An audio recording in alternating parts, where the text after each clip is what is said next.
Halo, Assalamualaikum warahmatullahi wabarakatuh. Welcome back with me, Amy Fatmawati. My ID number is T2019-60N8 and I'm from TBI1. Well, today I would like to explain about input hypothesis. From the book that I have read before, that's Principle and Practice in Second Language Acquisition by Stephen D. Krajans.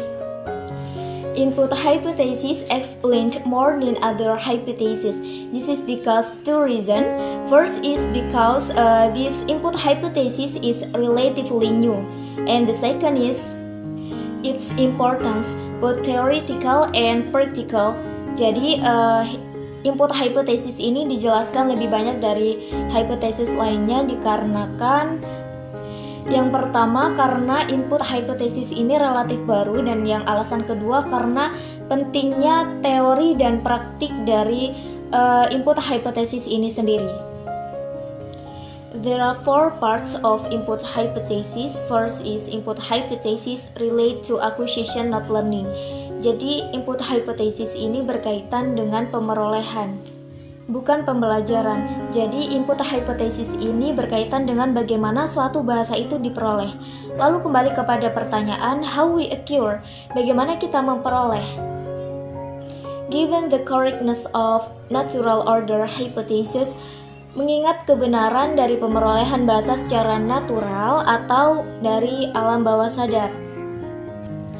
So how do we move from one stage to another stage? Bagaimana kita berpindah dari satu stage ke stage lain? Atau ketika kita berada di stage 4, bagaimana kita bisa pindah ke stage 5? Atau bagaimana kita pindah dari stage I yang mana I ini mewakili kompetensi saat ini untuk berpindah ke I plus 1 level berikutnya. Maka dari itu, input hypothesis mengklaim bahwa kondisi yang diperlukan akan tetapi tidak dapat dikatakan cukup untuk mencapai pada stage I plus 1 adalah ketika pengakuisisi memahami input yang mengandung I plus 1. Di mana kata mengerti di sini adalah pengakuisisi berfokus pada makna, bukan pada bentuk pesan. Dengan kata lain, ketika kita memahami bahasa yang mengandung struktur, itu artinya kita sudah sedikit melampaui dari di mana kita berada sekarang. So second part is we acquire by understanding language that contains structure it by our current level competence I plus 1.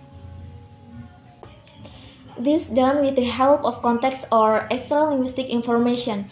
Jadi kita bisa dikatakan memperoleh jika kita sudah memahami bahasa yang mengandung struktur, dan itu sudah dikatakan I plus 1.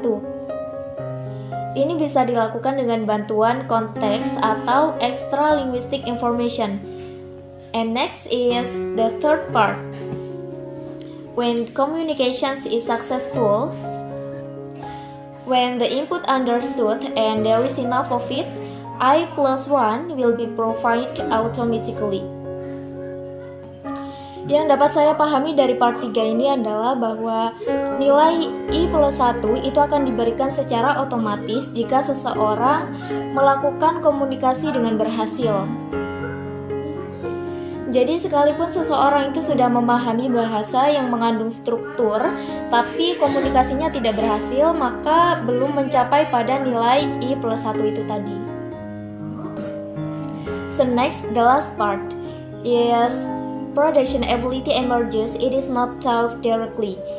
Jadi di sini diartikan bahwasanya kefasihan berbicara itu tidak dapat diajarkan secara langsung.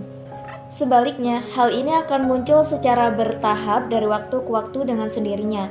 Dan ini bisa diperoleh ketika pengakuisisi mendengar dan memahami lebih banyak masukan. So that's all my explanation today. Thank you for watching and see you in the next video. Wassalamualaikum warahmatullahi wabarakatuh.